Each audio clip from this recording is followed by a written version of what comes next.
Tonight, we'll jump on the only Air Canada flight which departs from Tokyo Haneda. With a 5-hour delay, we have enough time to poke around the terminal and see what's going on. Along the way, we'll have a few bites to eat and compare it to my Trans-Pacific flight from 2022. Plus, we'll catch something you don't see every day. We begin this exciting trip to the 6 in Terminal 3 of Haneda Airport. Good afternoon and welcome back to another video. Well, it's July right now, the start of the busy summer travel season, and I got some great trips and videos to show you from the Great White North. But first, we have to get there. Tonight, I'll be flying from Tokyo Haneda to Toronto with Air Canada. Now, prior to the pandemic, this was my go-to route between the two countries. It's direct from Toronto, and you land in Haneda, which is about 20 minutes from the city or 20 minutes from my house, which is nice and convenient. A lot better than the 2 hours from Tokyo Narita. However, when Corona steams rolled through, this flight, along with many others, were cancelled. So I'm happy that this flight has been relaunched, and Air Canada relaunched this flight only, I think it was 3 months ago in May 2023. The flight is set to depart at 5:40 in the evening. However, it's already been delayed to about 9 o'clock, give or take. So come along, let's enjoy Air Canada's long-haul product in 2023 and enjoy Haneda Airport. It's been a couple years since we've been here, as we go from A to B. Even though my plane was 5 hours late, it's generally a good idea to arrive at the airport on time unless you receive a notification from your airline that states otherwise. To the best of my knowledge, with Air Canada, there is no change to the check-in and baggage drop-off deadline regardless of whether the plane is delayed. Also, due to the delay, Air Canada handed out a food voucher which can be used gateside. It was a muggy summer's day, so after check-in, I headed to the 7-Eleven, tucked away near the train station and easily missed, to grab a lemon sour to cool off for a bit before heading through security. If you are after a late lunch or early supper before your flight, I'd recommend to do it street side as you'll find a larger selection compared to after passport control. I particularly enjoyed how they designed part of the 4th floor as an old Edo town, a nice way to add some character to the terminal. A quick peek on the observation deck showed a quiet afternoon, with Delta being one of few long hauls which had already arrived, but things will pick up soon enough. Gate side of the international terminal, Terminal 3, is in the shape of a capital T, so it's fairly difficult to get lost. A fun fact, the terminal's name change occurred in March 2020, as Terminal 2 was set up to handle some ANA international flights to streamline connection to their domestic network. All signs in the airport, train stations, and trains, everywhere, were changed in one night.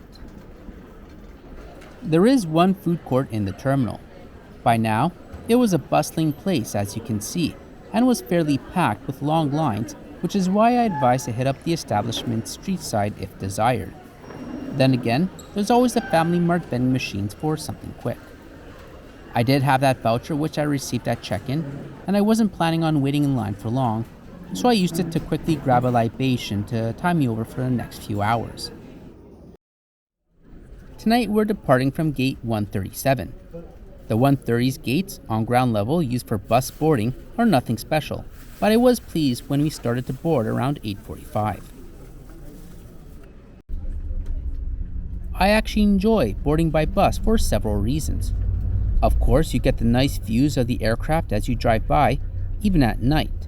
But more importantly, I think it's a more efficient way to board with its staggered approach. With only a few dozen passengers boarding at a time, people tend to take their seats quickly with fewer blockages of the aisle.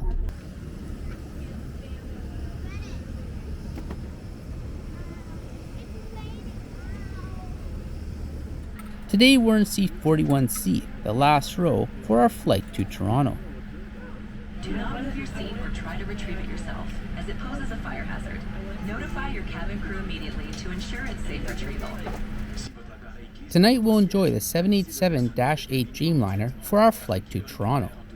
This 8-year-old aircraft has 255 seats across 3 classes, 43 seats less compared to the Dash 9 variant, which we flew on exactly 1 year ago today. The 11-hour, 40-minute flight ended up taking off at 10 p.m. and is going to take us on a relatively southern path, staying south of Alaska across the Pacific, and then dipping through Minnesota before crossing over the Great Lakes. The cabin is in a 3-3-3 seating configuration, which we have seen a few times before, and the seats were prepared for an evening flight. Blue LED lighting ran down the length of the cabin, which I thought was pleasing. It was bright enough for the CAs to do their work, without it being overly strong for guests on this nighttime flight. Monitors on the bulkhead provided moving map information over the course of the flight. Overhead bin space for the last few rows is limited, so if you have a big bag, it may be beneficial to choose a seat closer to the front or board earlier if possible. Row 41, my row, has 2 less seats due to the tapering design of the aircraft, so there's no middle seat by the windows. Also, there's no one behind you, so reclining is not an issue.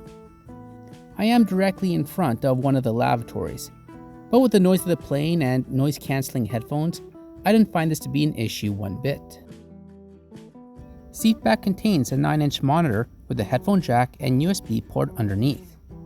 Below the table is a pocket, which has a safety card and the bistro menu for when this flight is used on North American routes. Seat pitch is 31 inches, and as you can see, the green glow of the power outlet is off to the left. If you're looking for a bit more space and economy, then the window seats in row 41 yields a lot of room between the seat and the window due to that missing middle seat. However, if you are flying on the 777, the aisle seat will be the one that gives you that extra little wiggle room. Regardless of your seat of choice, above you have access to the reading light and air control. Air Canada offers Wi-Fi on their flights. There are several options to choose from, and you can select either 1 hour or the full flight. What is new this year is free texting for Aeroplan members on any one of the platforms outlined on the screen, so I didn't bother buying a Wi-Fi plan for this flight. Also, free SIM cards are available if you're on the hunt for a phone plan for when you arrive in the country. SIM cards are available on the flights leaving from these destinations. And of course, whether you use the internet on the plane or on the ground, I invite new viewers to subscribe for continued travel and aviation-related content. And here's something you don't see every day: the midnight sun. With just about 2 weeks past the summer solstice, and us flying increasingly north, we really only had 2 hours of darkness at the start of the flight, before the sun started to brighten the horizon. This is always a nice treat to see this time of year. The seatbelt sign remained on after takeoff, as they anticipated some turbulence which delayed the meal service on this already delayed flight. The options were beef or chicken. The buns tend to be cold, so I always let it warm up on the hot meal for a few minutes before I dig in. I went with the chicken dish, same as last year, as it was a solid call, and the flavor was aided by a little salt and pepper. The side dishes are the bean salad and this somen noodle, a new addition, and can't go wrong with cold noodles in summer. I enjoyed the late dinner with a good old Canadian Caesar. Recently, Air Canada has been addressing their plastic usage, and wooden cutlery and stir sticks are now used throughout their fleet. For dessert was this delicious chocolate cake. I really didn't need it at this point and should have saved it for breakfast with the coffee, but it was too good. Overall, I enjoyed the new additions of the noodles and chocolate cake to the economy meal. After dinner, the lights were dimmed and it was time to rest.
The user interface of the iFi system looks like it got an upgrade from when we saw it last summer. It was also quick, smooth, and easy to navigate. The iFeast system also has the food and drink menu for the flight. And here's a quick peek at the lavatory which was behind my seat. The crew did a great job keeping things tidy throughout the flight. With the last 90 minutes to go, breakfast was served, even though it was about 8 p.m. Eastern Time. The options were French toast and pancakes, or udon. The former must have been a hot item, as there was only udon remaining for our row. It was served with fresh fruit and a bun. It actually doesn't look too bad, does it? And it tasted pretty good too. However, I thought the udon noodles were way overcooked and too gummy, I guess that's the right word. I think an omelet or a rice dish which could handle the heat for a longer time would have been a better menu option. I also had a coffee as well, and it was bumpy during breakfast, enough for a few precious drops of coffee to spill. Overall, it was a nice flight over, and I enjoyed for the most part the modifications to the long-haul flight. Through the haze of the forest fires from the summer, we even got to see another plane landing with downtown in the background. I guess it's not technically a parallel landing since we're landing on runway 23, and that plane will land on runway 24 left. Close enough.